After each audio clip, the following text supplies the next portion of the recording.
실수요자 중심의 부동산 시장을 만들겠다는 6.17 부동산 대책. 정부의 강력한 의지가 담겼음에도 불구하고 전국의 부동산 시장이 또다시 요동치고 있습니다. 서울과 수도권은 물론 경부선 라인으로 통하는 천안, 아산, 당진까지 풍선 효과로 집값이 들썩이고 있는데요. 최근에 부동산 시장이 매우 불안정해서 국민 여러분께 대단히 송구한 말씀을 드리겠습니다. 청와대와 정부 여당에서도 후속 대책을 내놓고 있지만 이마저도 의문인 상황. 뉴스 큐레이터 시선에서는 최근 대전을 비롯한 관심 지역의 시세 변동 및 이상 거래량, 그리고 부동산 시장 안정화를 위한 방안에 대해 전문가들과 함께 집중 조명해 봅니다. 네, 이 문재인 정부 들어서 21번째 부동산 대책이었죠. 그런데 이 부동산 대책 이렇게 21번째 나오는 동안 집값은 오히려 안정화보다는 올라가고 있는 그런 모습입니다. 그러다 보니까 급기야 다주택을 보유하고 있는 이 청와대 참모들이 문매를 맞는 상황까지 펼쳐지고 있습니다. 자, 이 문제를 함께 고민해 주실 두 분의 전문가 모셨습니다. 대전과학기술대학교의 박유석 교수, 그리고 한국공인중개사협회 천안서북부 김현식 지회장 나와주셨습니다. 자, 두 분 어서 오십시오. 네, 예, 안녕하십니까. 예. 우선 박 교수님, 네. 이제 이 부분부터 한번 짚어보죠. 그 노영민 청와대 비서실장, 네네네. 그리고 박병석 국회의장, 네네. 서울 강남에 똘똘한 아파트 한 채 갖고 있다가 지금 여론의 분매를 맞고 맞습니다. 있잖아요. 어떻게 보세요? 어떻게 보면 이제 요 어떤 일련의 사건이 지금 현재 부동산 정책의 단면 또 결론을 보여주고 있지 않나 하는 생각을 좀 하거든요. 지금 뭐 노영민 실장 같은 경우는 필요에 의해서 이제 청주에 있는 집을 처분하고 이제 서울에 있는 집을 보유하려고 했는데 그렇지 못한 거잖아요. 그러니까 여론에서 받아들이는 게 어떤 정책적인 부분에서 합리적이고 이상적이라 하더라도 훨씬 더 다가오는 거는 심리적인 부분들이 작용을 더 많이 하거든요. 그러다 보니까 지금 시장에서도 정부가 계속 정책을 내놓고 어떻게 부동산 시장을 좀 안정화시키려고 노력을 하지만 부동산 심리적인 부분을 건드리지 못하고 그 부분을 이해할 수 없게 하고 있는 거죠. 이게 정책적인 부분과 현실적인 부분이 괴리가 너무 심하게 지금 나타나고 있는 것인데. 그렇죠. 예. 네. 자, 이제 6.17 부동산 대책, 이게 우리 지역적으로 좀 살펴보면 대전의 거의 대부분 지역이 투기과열지구로 지정이 됐어요, 이번에. 네, 그렇죠. 그런데 이제 한 달이 지났잖아요. 네네. 그 효과가 좀 있는지 모르겠습니다. 그러니까 6.17 대책이 이제 처음에 나올 때 이제 국토부에서 발표 내용을 좀 살펴보면 한 7월 중순 정도면 이제 어느 정도 규제의 효과가 나타날 것이다라는 예상을 했습니다. 이게 예. 우리가 뭐 정책적 시차라고 표현을 하는데 정책이 나오고 그 정책이 시장에 어떤 영향을 준다. 시장에 어떤 안정화 정책이면 안정을 시킨다라고 하는 게 시간이 좀 걸리는데 한 달 정도를 봤는데 지금 뭐 거의 한 달이 다 지나갔거든요. 됐죠, 이제. 예. 예. 그랬는데 시장의 반응을 본다면 어떻게 보면은 반대 방향으로 가는 듯한 느낌까지 줄 정도로 정책적 효과가 발휘하지 못하고 있다. 전혀 효과가 나타나지 않고 있다. 라고 저는 보고 있습니다. 알겠습니다. 자, 우리 그러면 김 지회장님께 좀 여쭤보죠. 6.17 대책 나오고 난 바로 직후에 천안 아산이 풍선 효과 영향으로 집값이 껑충껑충 뛰인다, 이런 뉴스를 저희도 보내드린 적이 있어요. 지금 한 달이 지났는데 어떻습니까? 네, 맞습니다. 그런 언론에서 이제 보도를 많이 봤고요. 네. 6.17 대책 발표 이후에 다소 매매 문의가 천안 지역에는 활발을 했으나 실제 거래량이 우려했던 만큼 많은 폭으로 증가하진 않았습니다. 근데 다만 2019년 하반기 이후에 대단히 택지 지역의 신규 단지 입주에 따른 인구 이동으로 인해서 가격 상승과 거래량이 다소 있기는 했었습니다.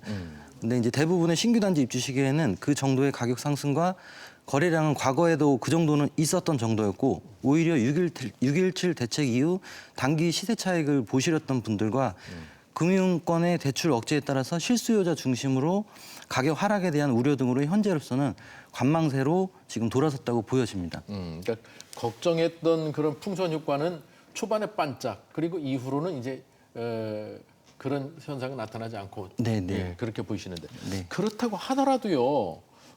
천안 쪽에서 최근에 분양하려고 하는 아파트의 분양가가 평당, 그러니까 3.3제곱미터에 뭐 1,400만 원대 이렇게 언급이 나오고 있던데, 이거는 기존에 분양했던 것보다는 가격이 쭉 올라간 거 아닌가요? 네, 좀 차이는 있습니다. 네. 근데 이제 천안시 그 주택 관련 부서에서 담당자들은 그 고분양가의 확정은 지금 어렵다는 지금 그 분위기이고요. 정도까지는 네. 분양 네, 현실적으로는 해주지 않을 것이다. 네, 예. 그렇죠. 그리고 실제 반응은 어느 정도 예상을 했지만 다소 높게 책정된 그 가격에 대한 반발로 구매자에 대한 불신감이 서서히 지금 생기고 있고 그 현재 분양 예정지 인기가 최근 들어서 실입주율로 볼 때는 상당 기간 기대 속에 있지만 그 분양가 상승률에 대한 많은 논란이 예상되고 있습니다. 그 이제 6.17 대책 나오고 난 이후에 수도권에서는 풍선 효과가 뚜렷하게 나타났지만 지역적으로는 아직 그 정도까지는 아니다. 근데 저희 이제 그래픽으로 하나 준비를 했는데요. 이거를 보시면서 이제 설명을 드리면 지금 시장에서의 반응이 어떻게 나타나고 있는지 조금 더 쉽게 보실 수 있을 것 같아요. 후속 조치 효과와 전망 보니까 효과가 있을 것이다가 한 37%, 효과가 없을 것이다가 거의 이제 49%가 조금 넘는 수준. 시장에서의 반응은 6.17 대책에 대한 효과를 부정적으로 보는 거예요. 그렇죠? 그러다 보니까 이제 정부에서는 부랴부랴 7월 10일에 후속 조치를 또 이제 후속 대책들을 추가로 발표했는데 네네. 이 부분을 좀 한번 좀 짚어봐 주실까요?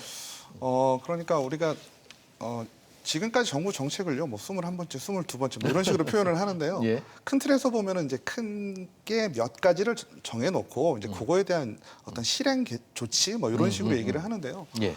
7월 10일 나온 대책 같은 경우도 6.17 대책의 어떻게 보면 이제 실행 방향을 좀 더 디테일하게 얘기해줬다고 볼 수도 있어요. 예. 그래서 7월 10일 대책을 보면 이제 다주택자들이 이제 종부세에 대한 중과세를 지금 하고 있어요. 이미 하고 있는 거에 대해서 추가적으로 6%까지 올리겠다는 중과세를 얘기예요. 하고 있는데 거기다 이제 한 번 더 예. 프레스를 더 가한다는 네. 거죠? 우리가 뭐 비율로 따지면 3%면 뭐 그렇게 큰 건가 하시는데 우리 10억 기준으로 따지면요. 10억짜리 아파트를 네네. 볼 뭐 때. 예를 들어서 10억 기준 뭐 따져봐야 되지만 예. 단순하게 3천만 원 내신 분들은 2배가 되니까 6천만 원 내시는 거예요. 그러면 1년에 그렇게 내시니까 또 게다가 우리가 종부세라고 하는 거는 이미 가지고 있는 부분에 대해서 재산세를 납부를 하고 그리고 또 연말에 또 납부를 하게 되거든요. 그러니까 부담이 더 가중이 되시겠죠. 예. 그리고 두 번째로는 이제 지금은 이게 개인뿐만 아니라 법인에 대해서도 좀 규제를 강력하게 하고 있는데요. 예. 법인에 대해서 이제 다주택 법인 같은 경우 이제 일괄적으로 6%를 또 적용하기로 했어요. 이번 대책에. 그리고 개인 같은 경우 예. 2주택 갖고 계신 분들에 대한 취득세 그리고 개인 3주택 취득세인데요.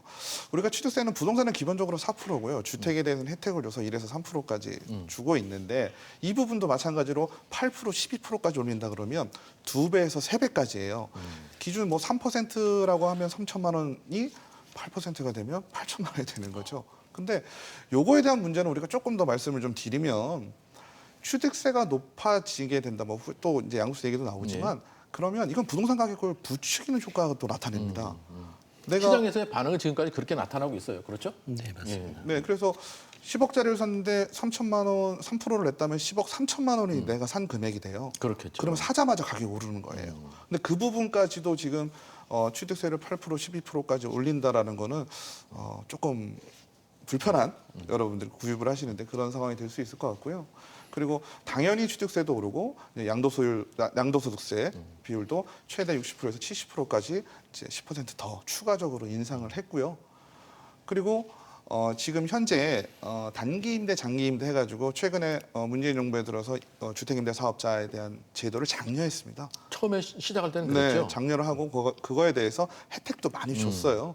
그랬는데 지금은 이제 단기 임대 같은 경우는 없애겠다 했고 그리고 8년 장기 임대도 이제 일반과 공공 혜택 받은 게 있는데 그거에 대해서 또 변경을 하는데 요거에 대한 부분을 얘기하면서 이제 정부에 발표한 대책의 설명은 앞으로 이제 전월세 3법이라고 하잖아요. 이제 상한제라든지 이제 뭐 규제라든지 그리고 여러 가지 이제 계약 갱신 청구권이나 이렇게 세 가지 법률에 대한 기본적인 이제 선제적인 어떤 변경이라고 설명을 하고 있습니다. 근데 어쨌든 시장에서 그거를 받아들일 때는요. 일관적이지 못하고 계속 왔다 갔다 한다라는 느낌을 지울 수가 없죠. 정확하게 모르고. 예. 그래서 또 어떤 지적을 받을 수 있는 상황이 그러니까 될 것 이제 같고. 우리 이제 지 회장님께 좀 여쭤보고 싶어요. 네네. 지금 이제 추가 대책 나온 걸 보면 네. 부동산을 살 때도 가지고 있어도 팔 때도 계속 더 프레스를 이제 압박을 가하겠다 하는 그 추가 대책들인데 네. 저것이 시장에서 정부가 의도한 대로 효과를 발휘할 수 있을까요? 어떻게 보십니까? 과연 그렇게 될까 저희도 의문점이 있습니다. 근데 종합소득세, 그다음에 양도소득세, 뭐 기타 이제 이런 세금들을 강화를 한다고 하면 일시적으로 투기 억제는 가능하겠지만 장기적으로 그 일시적으로 시간이 지났을 때는 그 쉽지는 않을 것 같습니다. 왜 그럴까요? 이게 이제 항상 지금 과거에도 계속 그래 왔듯이 이제 이 서민들 입장에서도 그리고 투자하시는 분들 입장에서도 항상 그게 이제 반복이 됐다 보니까 학습 효과가 있다고 그래야 될까요? 예, 그러다 보니까 금방 또 잊어버리고 또 다시 그런 상황들이 반복이 되지 않을까 싶습니다. 그래요. 참 서민들을 위한 정책이다 했는데 지금 말씀해 주시는 거를 들어보면은 이게 단기적으로는 혹시 모르지만 장기적으로 볼 때는 효과가 글쎄 이런 반응들이시거든요. 그러다 보니까 이제 서민들 사이에서 내 집 마련을 위하는 사람들 입장에서 보면은 도대체 이거 어떻게 해야 되는 거냐? 집을 사라는 거냐? 사지 말라는 거냐? 내가 집을 사기 위해서는 어떻게 해야 되는 거냐? 이런 물음표를 수도 없이 지금 하거든요. 네. 어떻게 해야 됩니까? 우리가 이제 부동산 정책에 대해서 얘기를 하고 부동산 시장을 바라본다는 거는 결국은 이제 내 집 마련의 꿈을 실현시키자라는 그럼요. 예. 게 항상 이제 종국적인 결론적인 얘기가 될 텐데요. 지금 정부의 정책이나 방향을 보면요. 처음으로 내 집을 마련하시는 분들은 방법이 많지가 않습니다. 그리고 우선 내가 어느 정도 집을 구매하실 수 있는 여력이 되시는 분들은 가장 합리적인 방법은 지금은 특별공급이나 분양 쪽이 그래도 그나마 아직까지 좀 합리적이다라고 좀 볼 수 있겠고요. 뭐 대전 지역 같은 경우는 그래도 조금 부동산 가격의 그 범위가 넓다, 좀 스펙트럼이 좀 넓다라고 표현을 하잖아요. 그러다 보니까 내 실정에 맞는 내 경제 사정에 맞는 집을 좀 구해야 되는데 어쨌든 또 유리할 수 있는 거는 아직까지는 금리가 또 최저금리다 보니까 레버리지를 비율은 예전만 못하겠지만 그래도 최대한 이용하시는 게 그래도 더 합리적이다라고 볼 수 있을 것 같습니다. 분양 뭐 말씀하시지만 이 분양받기는 사실은 하늘의 별 따기에 가까웠다고들 많이들 말씀하시니까 이것은 뭐 꿈은 그렇게 갖고 있지만 현실적으로는 만만치가 않아요. 네, 절대 쉽지 현실적으로 내 집 마련 어떻게 해야 되는 거예요? 그러면 현실적으로 내 집 마련 서민들에겐 참 어려운 숙제인 것 같습니다. 네. 그 서민들도 투기를 하고 투자를 해서 내 집 마련을 하고 싶은데 현실적으로는 어렵지 않습니까? 예.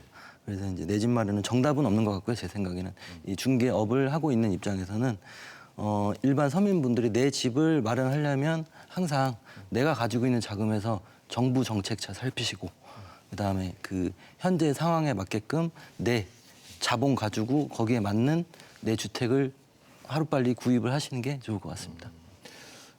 교수님도 한마디 조언을 해주신다면요? 네. 마찬가지로 뭐 부동산 투자해야 됩니까? 부동산 아파트 구매해야 됩니까? 우선 그 사냐 마냐의 결정부터 하시게 될 것 같은데요. 지금까지 뭐 과거 사례로 본다면은 아파트 가격이 계속 지속적으로 우상향을 하거든요. 변동의 폭은 있습니다. 가끔 떨어지기도 하고 오르기도 하지만 전체적인 큰 그림으로 본다면 우상향을 한다는 측면으로 본다면 내가 아파트를 구매해야 될지 말아야 할지 고민보다는 어떤 아파트를 구매해야 될까에 더 초점을 맞추시는 게 좋을 것 같습니다. 알겠습니다. 그 이제 두 분의 말씀을 종합하면 처음부터 너무 높은 가격의 아파트보다는 기대에 훨씬 못 미치더라도 작은 아파트부터 시작하는 게 정답이다. 좀 이렇게밖에 정리가 안 되는데요. 맞습니까? 어떻습니까? 뭐 현실에 맞춰서 그렇게 할 수밖에 없지 않다고 봅니다. 예, 교수님. 예, 저도 뭐 동의를 하고요. 근데 그런 부분들을 정부가 어떤 그거에 대한 정책적인 측면 지원이 좀 강화가 되면 더 좋겠다는 생각은 더 합니다. 예. 자, 지금까지 대전과학기술대학교의 박유석 교수 그리고 한국공인중개사협회 천안서북부의 김현식 지회장 함께해 주셨습니다. 고맙습니다. 감사합니다.